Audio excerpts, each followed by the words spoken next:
Covid మళ్ళీ వచ్చేసిందా? మళ్ళీ లాక్డౌన్స్ పడిపోతాయా? భయంలోకి మళ్ళీ వెనక్కి వెళ్తున్నామా? లేదు, ఈసారి కాదు. ఈసారి మనం సేమ్ 2020లో ఉన్న జనాలం కాదు. మనం వ్యాక్సినేటెడ్ అయిపోయి ఉన్నాం. మనకి సబ్జెక్ట్ అంతా అర్థమైపోయింది. మనం ఈసారి ధైర్యంగా ఉంటాం. ఈ సిచ్యువేషన్ లో మనం ముందు ఉన్నాం, బట్ ఈసారి ఉన్న దాంట్లో మనం చాలా స్ట్రాంగర్ గా ఉంటాం. మనం నొప్పిని చూసాం, సైలెంట్ గా నుంచున్నాం. చాలా మంది మన అనుకునే వాళ్ళని కోల్పోయాం, బట్ ఆ నొప్పిలో నుంచి మనం స్ట్రాంగ్ గా నుంచున్నాం. మనం 2 బిలియన్ పీపుల్ కన్నా ఎక్కువ మందిని వ్యాక్సినేట్ చేసాం. మనం ఇమ్యూనిటీని బిల్డ్ చేసుకున్నాం. ఈ విషయం మీద అవేర్నెస్ కూడా బిల్డ్ చేసుకున్నాం. అవును, కోవిడ్ కేసెస్ మళ్ళీ మైల్డ్ గా వస్తున్నాయి. ఫ్లూ లైక్ సింటమ్స్ ఉన్నాయి. J1 వేరియంట్ అంటున్నాము. ఈ సింటమ్ వల్ల లైట్ గా డైరియా రావటం, ఫ్లూ లాంటి కండిషన్స్ ఉండటం. జనరల్ గా కోవిడ్ లో లాస్ట్ టైం మనం నేర్చుకున్నది, కోమార్బిడిటీస్ ఉన్న వాళ్ళు మాత్రం రిస్క్ లో ఉంటారు. మిగతా వాళ్ళందరికీ ఏం పెద్ద ఇష్యూస్ ఏమి ఉండవు. ఇది కూడా మనం భయపడాల్సిన అవసరం లేదు. హాస్పిటల్స్ ప్రిపేర్డ్ గా ఉన్నాయి, డాక్టర్స్ అలర్ట్ లో ఉన్నారు, ట్రీట్మెంట్ టూల్స్ అన్ని మన దగ్గర ఉన్నాయి. బట్ ఏ విషయానికి కూడా మనం పానిక్ అవ్వాల్సిన అవసరం లేదు.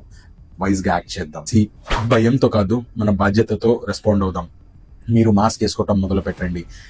ఎస్పెషల్లీ పబ్లిక్ ప్లేసెస్ లో, హాస్పిటల్స్ లో, బస్సెస్ లో, ఎయిర్పోర్ట్స్ లో, స్టేషన్స్ లో, మూవీ థియేటర్స్ లో, షాపింగ్ మాల్స్ లో, ఎక్కడికి వెళ్ళినా మాస్క్ వేసుకొని వెళ్ళండి. శానిటైజర్ మళ్ళీ జేబులో పెట్టుకోండి. పొద్దున సాయంత్రం ఎన్నిసార్లు ఎక్కడ ఏ సర్వీస్ టచ్ చేసినా మళ్ళీ మీ హ్యాండ్ శానిటైజ్ చేసుకోండి.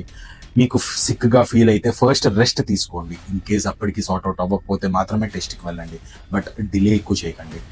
జనరల్ గా క్రౌడెడ్ ప్లేసెస్ ని అవాయిడ్ చేయండి. మీకు హెల్త్ బాగాలేనప్పుడు, జలుబు దగ్గుగా అనిపించినప్పుడు, మీ పిల్లల దగ్గర కానీ, మమ్మీ పప్పా దగ్గర కానీ, ఎల్డర్స్ ఎవరైనా ఉంటే ఇంట్లో వాళ్ళ దగ్గరికి వెళ్ళటం అవాయిడ్ చేయండి.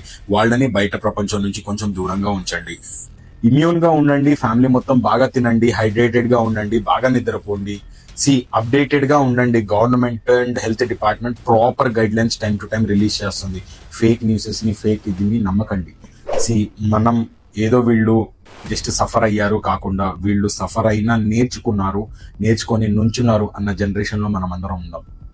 రీసెంట్ టైమ్స్ లో మనం అందరం యాజ్ ఇండియన్స్ గా స్ట్రాంగ్ గా నుంచున్నాం. వార్ బ్రింక్ మీద ఉన్నా కూడా ఒక చిన్న స్టెప్ కూడా మనం అందరం వెనక్కి తీసుకోలేదు. ఎలా అయితే ఆపరేషన్ సింధూర్లో మన ఇంటెగ్రిటీ కోసం మనం స్ట్రాంగ్గా నుంచున్నామో ధైర్యంగా, అలాగే మనం 1.4 బిలియన్ ఇండియన్ పీపుల్ ఈసారి కలిసి ఇన్ఫార్మ్డ్గా, అన్షేకెన్గా నుంచున్నాం. ఈసారి మనం హెల్ప్లెస్గా లేము, మనం భయపడతా లేము, మనం ప్రిపేర్డ్గా ఉన్నాం. ఈసారి నుంచి ఛాలెంజెస్ ఏమొచ్చినా క్లారిటీతో, లాజికల్గా అందరం కలిసికట్టుగా నుంచొని ఫైట్ చేద్దాం. We as Indians will not be misled. We'll stand together and we'll rise again. ఈ రీల్ని స్ట్రెస్ కోసమో దీనికోసం కాకుండా సెన్స్ కోసం, పానిక్ లేకుండా ఉండటం కోసం షేర్ చేయండి. జై Hind. Stay safe and stay aware.